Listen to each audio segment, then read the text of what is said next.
Hello दोस्तों, आप सभी का स्वागत है हमारे कृषि विज्ञान यूट्यूब चैनल पर। मैं Sachin Singh, assistant professor, department of economy में कार्यरत हूँ। और आज इस वीडियो के माध्यम से आपके एक सवाल का जवाब देने आया हूँ यहाँ पे, क्योंकि बहुत सारे बच्चों ने कमेंट किया कि सर इन किताब से क्वेश्चन नहीं आएगा, सर उस किताब से क्वेश्चन नहीं आएगा। तो मैं आपको बताना चाहता हूँ, देखो कोई भी किताब से डायरेक्ट क्वेश्चन नहीं आता है, ठीक है।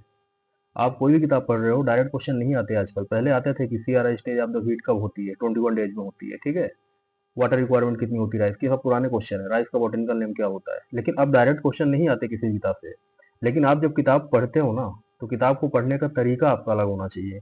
आप जब किताब को पढ़ते हैं तो आप किताब पढ़ने के बाद जब आपका क्वेश्चन आएगा तो उसको कोरिलेट करना आना चाहिए आपको। यह स्किल आपको किताब को पढ़ते टाइम डेवलप करना पड़ेगा। अब मैं आपको यही बताना चाहता हूँ क्वेश्चन आते कहाँ से हैं। तो देखिए, क्वेश्चन हमेशा क्या होता है, जब भी कोई एग्जामिनर क्वेश्चन बनाता है तो गवर्नमेंट सोर्स यूज किए जाते हैं ज़्यादातर, या फिर गवर्नमेंट की जो ICAR किताबें उनको यूज किया जाता है। अगर हम बात करें कि सॉइल साइंस के लिए कहाँ पे यूज करते हैं, ज़्यादातर IEEE से क्वेश्चन आते हैं। ये हमारे पास IEEE की आप बुक भी देख सकते हो, रखी हुई है, ठीक है। ये IEEE की सॉइल साइंस की फंडामेंटल ऑफ सॉइल साइंस एक किताब है, ये जो IEEE निकालता है इसको। और यहाँ अब ये वाली किताब कितनी है, सॉइल साइंस की बुक है ये, ठीक है। और ये सॉइल साइंस बुक कितने पेज की है, ये बुक जो है सॉइल साइंस की 750 पेज की किताब है ये, ठीक है। 750 पेज की किताब है, इसको मैंने पढ़ी भी है, हालांकि देख लो आप भी। इसको मैंने एक बार नहीं, तीन तीन चार चार बार पढ़ी है किताब को, अगर आप देख सकते हैं तो, ठीक है। तो एक किताब को मैंने पढ़ रखी है, ऐसा नहीं है। और यहाँ पे क्वेश्चन आते भी हैं, अगर आप इसमें देखेंगे तो आपको जो सिलेबस में मेंशन है चीजें, एक एक चीजें यहाँ पे दी गई हैं, ठीक है। आपको मैं दिखा देता हूँ इसका इंडेक्स। आप देखिए, ये चीज देखिए आप यहाँ पे जब आप देखें तो आप पाएंगे कि आप यहाँ पे देखिए सॉयल सर्वे और मैपिंग का भी दिया हुआ है टॉपिक, ठीक है। ऐसे आप वेदरिंग ऑफ सॉयल फॉर्मेशन दिया हुआ है, क्लासिफिकेशन ऑफ सॉयल दिया हुआ है, ट्रांसफर ऑफ सॉयल दिया हुआ है, ठीक है ना। Physical properties of the soil जो आपके सिलेबस में डायरेक्टली मेंशन आप देखेंगे। लेकिन इसमें एक एक चैप्टर में एक एक टॉपिक को समझा रखा है, ठीक है। तो इस किताब को पढ़ने का कोई लॉजिक बनता है, आप इतना पढ़ पाओगे अभी इस टाइम पे। अगर आपके पास एक साल का टाइम होता तो सर यही किताब आपको बोलता है कि आप अगर बेसिक किताबें पढ़ लिए हैं अरुण कत्यान और सुंडा को, तो आप इन किताबों को पढ़िए। लेकिन अभी क्या इस किताब को पढ़ने कोई तुक बन रहा है? आपको पढ़ना चाहिए क्या इतनी मोटी सी किताब? हालांकि मैंने इस किताब को 2-3 बार पढ़ी है, मैं आपको बता रहा हूँ क्वेश्चन यहाँ से आते हैं डायरेक्ट। लेकिन आप अभी इस चीज को नहीं प्रेफर कर सकते हो, ठीक है। तो आपको क्या करना चाहिए, जो किताब आपके पास है बेसिक, उन्होंने यहाँ से ही लिया मटेरियल को, इन बुक से उठाया है, ठीक है। या और भी कोई दूसरी बुक से उठाया है, लेकिन उन्होंने ठीक ठाक मटेरियल उठा रखा है, चाहे नेमराज सुंदर की किताब हो चाहे अरुण कत्यान की किताब हो, ठीक है। तो आपको क्या करना चाहिए, उस किताब को पढ़ना चाहिए। फिर आपको क्वेश्चन को सॉल्व करने का एक एप्टीट्यूड डेवलप करना चाहिए। मैं कहता हूँ डायरेक्ट क्वेश्चन यहाँ से भी लाइन नहीं उठाई जाएगी। आपके जो डायरेक्ट क्वेश्चन कहीं से नहीं आते, आपको एक लॉजिक आपको लगा के सॉल्व करना पड़ेगा क्वेश्चन को एलिमिनेशन टेक्निक का यूज करके करना पड़ेगा सॉल्व। ऐसे ही बात करें अगर हम फील्ड क्राफ्ट की, तो फील्ड क्राफ्ट के लिए आपकी राजेंद्र प्रसाद सर की आती है बुक, जो कि ICAR द्वारा ही पब्लिश होती है। और इसके 2 वॉल्यूम है, जो कि लगभग 800 पेज के 2 वॉल्यूम होंगे। तो क्या आप 1600 पेज पढ़ोगे फील्ड क्राफ्ट को, जिसमें कि 2 टॉपिक दिया हुआ बस वहाँ पे, और क्वेश्चन वहाँ से ही आते हैं, ठीक है। लेकिन क्या मैं आपको रिकमेंड कर दूं as a professor, as a teacher, मैं आपको रिकमेंड करूं कि आप इतनी मोटी मोटी किताबें पढ़िए, जो कि 1 महीने आपके पास बचा हुआ है, ठीक है। तो आप प्लीज इस भ्रम में मत रहिए। अगर हम एग्रोनॉमी की बात करें तो एग्रोनॉमी आपकी रेड्डी रेड्डी SR रेड्डी से उठाई जाती है, ठीक है। और भी किताबें देखिए, रेड्डी रेड्डी SR रेड्डी किताब है, इसको मैंने काफी बार पढ़ी है, मैंने JRF के टाइम पे। और इसमें आप देखेंगे तो इससे क्वेश्चन आते हैं, यहाँ पे डायरेक्ट आते हैं। लेकिन किताब कितने पेज की है, आप देख लेना कितने पेज की है किताब, लगभग 800-900 पेज की किताब है एक। और वहां से क्वेश्चन उठाए जाते हैं। जैसा रेड्डी की किताब देख लीजिए, ये रेड्डी रेड्डी किताब हमारे पास है, इसको मैंने पढ़ी है, यहाँ से क्वेश्चन आते हैं डायरेक्ट, यहाँ मेंशन किए गए हैं सारी चीजें। लेकिन क्या आप इतनी मोटी किताबें पढ़ेंगे? आपको पढ़ना चाहिए अभी इस टाइम पे।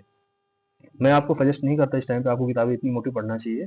आपको जो किताब आप पढ़ रहे हो, जिस सोर्स का आप यूज कर रहे हो, चाहे वो आपकी अरुण कत्यान हो, चाहे फुंडा हो, चाहे वो मालवा की बुक हो, ठीक है, उसी को आप बार बार मगअप करें, क्योंकि ये लोग भी मटेरियल कहीं ना कहीं यहीं से उठाते हैं। हैंडबुक ऑफ एग्रीकल्चर हमारे पास रखी हुई है, ये किताब कितने पेज की है, 1600 पेज की किताब है, देख लो आप। 100 पेज की किताब है, आज आप पढ़ लोगे क्या 1600 पेज की किताब है? बताओ, आप खुद बताओ, आप मेरे को, आप खुद स्वयं जवाब दो, ठीक है। मैंने इनको पढ़ी है थोड़ा थोड़ा करके, मैंने इतनी भी नहीं पढ़ी है, लेकिन किताबें पढ़ी है मैंने मेरे द्वारा, थोड़ा थोड़ा मैंने इनकी किताबों को रीड किया है 1-2 बार। लेकिन अब जब रेफरेंस मटेरियल होता है यहीं से यूज किया जाता है, एग्जामर यही इन्हीं मटेरियल का यूज करता है। ऐसी हॉर्टिकल्चर की बात करें तो हैंडबुक ऑफ हॉर्टिकल्चर किताब आती है, वो भी ऐसे दो मोटी सी है, इतनी 800-900 पेज की। तो क्या उनको आप पढ़ोगे अभी इस टाइम पे? या आपको फिर आप animal husbandry, handbook of animal husbandry किताब भी आती है, वहां से क्वेश्चन उठाए जाते हैं एनिमल हस्बेंड्री के। ऐसे ही करके आप देखो तो फंडामेंटल ऑफ सॉइल साइंस तो आपको बता ही दिया मैंने। हैंडबुक ऑफ एग्रीकल्चर एक्सटेंशन आता है, ICAR का पब्लिकेशन है। तो क्वेश्चन तो यहाँ से आते हैं। फिर आपके बच्चे को जो क्वेश्चन जो करंट अफेयर के हैं, तो आते हैं आपके प्रेस इन्फॉर्मेशन ब्यूरो यानी PIB की जो न्यूज रिलीज होती है, वहां से आते हैं एग्रीकल्चर क्वेश्चन। एग्रीकल्चर की मिनिस्ट्री की साइट आप देखोगे, वहां से क्वेश्चन आएंगे, ठीक है। आप आईसीआर की साइट देखो, वहाँ से आपके इंस्टीट्यूट वगैरह पूछेगा, रिसर्च सेंटर पूछेगा, वहाँ से आईसीआर की साइट में दिया गवर्नमेंट सोर्स में मेंशन है प्रॉपर, ठीक है। कोई टेक्नोलॉजी डेवलप हो रही है एनडीआरआई से, आईवीआरआई से, एनडीडीबी से, ठीक है, आईसीआर से, वो टेक्नोलॉजी पूछ रहा है आपसे, वेराइटीज पूछ रहा है उस तरह की। तो क्या मैं आपको इतने सोर्स आपको रिकमेंड कर दूं और आप अभी खजाना शुरू कर दोगे, तो क्या आपको पूरा जो 45 दिन आपके बचे हैं तो वहां से आप कंप्लीट कर पाओगे? मेरा जवाब है नहीं। शायद मैं भी होता तो मैं ऐसा नहीं करता। और as a teacher, as a professor, मेरी एक जिम्मेदारी है कि मैं आपको गुमराह ना करूं यहाँ पे कि आप इन किताबों को पढ़िए। मैं हाई फाई किताब आपको बताऊं, मैंने सारी किताबें पढ़ रखी है, देखिए, ठीक है, क्योंकि मैंने टाइम दिया है, 3-4 साल मैंने टाइम प्रॉपर एग्रीकल्चर को ही दिया है तरीके से, और मैं किताब से ही पढ़ा हूँ, ठीक है। और मेरे को इतना डीप मैंने इस किताबों को पढ़ा है जो आईसीआर की किताबें होती हैं। तो क्वेश्चन एक्चुअली यहाँ से आते हैं, और जो किताबें बनी हुई है, चाहे वो आईसीआर की किताबें हों, चाहे कोई भी किताबें हों, सॉरी, जो आपकी किताबें, चाहे सुंडा हो, चाहे उनका तैन हो, चाहे वो मीना की किताबें हों, ये जैसे हमारे पास एक रखी हुई है आर एस मीना सर की किताब है, ठीक है। ये मैं आपको दिखाता हूँ, 1 मिनट। तो इस किताब को अभी आप पढ़ पाएंगे, हालांकि अभी आपके पास टाइम नहीं इतना कि आप एग्रोनॉमी को लेके और इस मीना सर की किताब आप पढ़ लें इतनी सारी। क्वेश्चन यहाँ से लास्ट ईयर भी आए थे, देख लीजिए। आर एस मीना की किताब है, आर एस मीना सर जो बीएचयू वाले उनकी किताब है, जिसको मैंने पढ़ रखी है बहुत ज़्यादा, ठीक है। और ये किताब भी कितने पेज की है? ये किताब है आपकी लगभग 650 पेज की किताब है, ठीक है। तो देखिए, अभी इस टाइम पे आपको मैं सोर्स बता दूं तो हम दुनिया भर के पढ़ने के लिए ये चीज आपके लिए उचित नहीं है बताना, अभी उचित नहीं है, आप पढ़ नहीं पाएंगे आप ये चीजों को, आप प्रेशर में आ जाएंगे, ठीक है। और मैं आपको बताना चाहता हूँ, क्वेश्चन भी यहीं से कॉलोनी फार्मिंग यूनिट पूछा था, इसी बुक से क्वेश्चन है, इस बुक से क्वेश्चन आए हैं बहुत सारे। ये सॉइल साइंस की जो किताब है, यहाँ से क्वेश्चन आए हैं लास्ट ईयर, बहुत सारे क्वेश्चन। इनफैक्ट सॉइल मैपिंग का जो क्वेश्चन आया था यहाँ पे आया था, देख लीजिए। ये चैप्टर जो है मेंशन है यहाँ पे direct, soil survey and mapping का ये पूरा चैप्टर लिखा हुआ सॉइल सर्वे एंड मैपिंग का, जो कि लगभग 60 से 80, मतलब 20 पेज का चैप्टर है सॉइल सर्वे और मैपिंग का। और 20 पेज में आप पूरी वहाँ पे एक पार्ट खत्म कर सकते हैं एक्सटेंशन इकोनॉमिक्स से सब, ठीक है।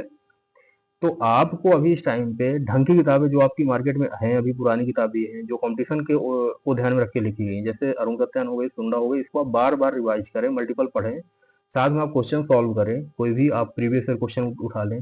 आप प्रीवियस ईयर क्वेश्चन आयोग के ले सकते हैं जो कमीशन ने एग्जाम लिया है, यूथ पब्लिकेशन की बुक में जो छपे हुए हैं, या फिर आप क्वेश्चन ले सकते हैं जो आईसीआर के जो पेपर हुए हैं, वो भी अपलोड आपको मिल जाएंगे। तो आईसीआर के आप क्वेश्चन को सॉल्व कर डालिए, अगर आपको इतना ही डीप में पढ़ने की शौक है तो आप आईसीआर के क्वेश्चन को सॉल्व करिए। उन क्वेश्चन को आप थोड़ा सा सॉल्व करेंगे और रिवर्स इंजीनियरिंग करिए उनमें, कि जैसे मान लीजिए कोई क्वेश्चन पूछा गया एक्सटेंशन का, तो उसको आप देखिए, थ्योरी जाके देख लीजिए, ठीक है। थ्योरी आप नेट में सर्च करेंगे, वहां पे भी निकल आएगी, उसको आप वही पेपर के ऊपर लिख लीजिए थोड़ा सा, ठीक है। तो उससे आपकी बेसिक एक अंडरस्टैंडिंग डेवलप हो जाएगी, ठीक है।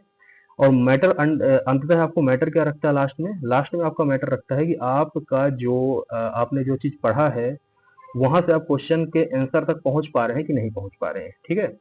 आपका कभी भी डायरेक्ट आंसर नहीं आएगा, डायरेक्ट क्वेश्चन आपसे नहीं पूछा जाएगा कि कौन सी। मैं आपको एग्जांपल ही देता हूँ कि जैसे पहले आता था व्हीट की सीआर स्टेज कितने दिन में आती है? 21 डेज में आती है। हाईएस्ट रिक्वायरमेंट ऑफ इरिगेशन क्या होती है कि सीआर स्टेज होती है। तो ऐसा क्वेश्चन अगर पूछे तो डायरेक्ट आप रट्टा मार के जाते तो मिल जाते आपको, लेकिन अब नहीं पूछेगा ऐसा क्वेश्चन, ठीक है। तो अब आपको थोड़ा सा दिमाग लगाना पड़ेगा क्वेश्चन सॉल्व करते टाइम। आप जितना थ्योरी पढ़ेंगे उतना आपका बेनिफिट होगा, ठीक है। हालांकि आपको ये सब किताबें पढ़ना चाहिए, जो ये आपकी मोटी मोटी किताबें हैं, आईसीआर की हो गई, Reddy Reddy SR Reddy, handbook of agriculture हो गई, हैंडबुक ऑफ एक्सटेंशन हो गया, ठीक है, एनिमल हस्बेंड्री के लिए आती किताब। लेकिन वो तब पढ़ना चाहिए आपको जब आपके पास टाइम हो, ठीक है। अगर आप मेरे से पूछते कि मेरा एग्जाम सर हमारा जो टीए का एग्जाम है या कोई भी एग्जाम है आपका अगर 1 साल बाद होता है या डेट आपकी रिवील नहीं हुई होती, तो मैं आपको सिंपल यही बोलता कि आप अरुण कत्यान और सुंडा पढ़ लीजिए। अगर ये चीज पढ़ लिए हैं तो आप फिर आप इन किताबों में आप रेफरेंस बुक है, इनमें आप जंप कर सकते हैं। और जब इन किताब में चले जाएंगे तो आपको और अच्छी अंडरस्टैंडिंग डेवलप होगी, आपकी थ्योरी जो है और अच्छा स्ट्रांग हो जाएगा, और आपको क्वेश्चन तो आसानी से सॉल्व हो जाएंगे फिर वहाँ पे, ठीक है। तो मेरा कहने का मतलब यह है कि आप बेसिक किताबों में ही स्टिक करें, ठीक है। और यूपी जीके और यूपी कंप्यूटर के लिए आप वही जो नॉर्मल किताबें आती हैं, चाहे कोई पब्लिकेशन हो, चाहे वाणी पब्लिकेशन हो, चाहे वो कोई पब्लिकेशन हो, ठीक है। आप कोई भी एक एक किताबें लेके उनको ढंग से आप पढ़िए, बार बार पढ़िए, आप 5-6 बार पढ़िए उन किताबों को, ठीक है। एक किताब को जब तक 5-6 बार ना पढ़ने तब तक दूसरी किताब में जंप ना करें, और क्वेश्चन वहीं से आते हैं। एक क्वेश्चन नया आ जाएगा कहीं से तो आप मतलब उसके लिए आप पूरा मतलब कि 8-10 किताबें पढ़ोगे। ये चीज हमारी काफी उचित नहीं है, ऐसा नहीं करना चाहिए। और मैं ऐसा as a professor, as a teacher, as a guide, guardian, as a मतलब कि गाइड, मैं ये चीज सजेस्ट भी नहीं कर सकता आपको। एज ए कोच मैं ये चीज सजेस्ट नहीं कर सकता कि आप इतनी मोटी किताबें आप पढ़ें, जो कि आपके पास आपका 45 दिन में एग्जाम होने वाला है। अगर आप पहले से पढ़ रखिए तो आपको ये चीजें रिवाइज करके जाना चाहिए, ठीक है, अगर खासकर सॉइल साइंस का और एग्रोनॉमी वाला पोर्शन, ठीक है, ये 2 चीज़ें तो पढ़ ही लेना चाहिए। लेकिन अभी आपके पास टाइम नहीं है, तो इसीलिए आप बेसिक जो किताबें आपकी कॉम्पिटिशन के लिए लिखी जाती है, जैसे सुंडा कप्तान हो गई, और साथ में यूथ की बुक, यूथ के क्वेश्चन लगा लीजिए। अगर और आपके पास टाइम है तो आप आईसीआर के क्वेश्चन भी लगा लीजिए, आईसीआर जेआरएफ के जो एग्जाम हुए हैं। और अगर आपके पास और ज़्यादा टाइम है तो फिर कोई आप टेस्ट सीरीज भी देख सकते हैं। लेकिन अभी पहले आपको बेसिक किताबों को और बेसिक जो ऑब्जेक्टिव होगा उनमें ही स्टिक करना चाहिए। साथ में एक बुक कंप्यूटर की और एक बुक जीके स्पेशल की आपको पढ़ लेना चाहिए, ठीक है। और साथ में उनके क्वेश्चन भी जो कमीशन के हैं उनको अपने ढंग से लगा लेना चाहिए आपको। अगर आप इतना कर लेंगे तो आपका सिलेक्शन होने के चांसेस बहुत ज़्यादा बढ़ जाएंगे। अगर आप सिर्फ मटेरियल पूछते रहेंगे, मटेरियल खंगालते रहेंगे कि सर यहाँ से क्वेश्चन नहीं आते, सर वहाँ से क्वेश्चन नहीं आते हैं, तो मैंने आपको राइट सोर्स बता दिया क्वेश्चन कहाँ से आते हैं, ठीक है। लेकिन एक सॉइल साइंस की किताब आप जो की है, जो कि 750 पेज की है किताब, तो आपको यहाँ से हम पढ़ने के लिए सजेस्ट कर दें, हमारा आत्मा मुझे गवाही नहीं देती कि इस टाइम पे आपको ये बोल दूँ कि मैं आप ये वाली किताब पढ़ लूँ, यहाँ पे क्वेश्चन आए थे last year. Colony farming unit जो होती है वो भी यहाँ से आई थी, ठीक है। बायो फर्टिलाइजर यहीं से आए थे।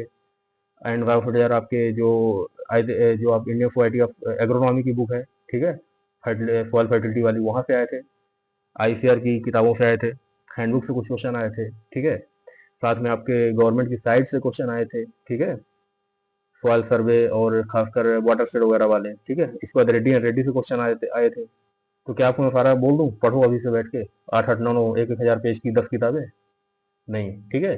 आपको पढ़ना है सिर्फ 2-3 किताबें जो आप पढ़ रहे हो, उन्हीं को रिवाइज करो, उन्हीं के नोट्स लगाओ।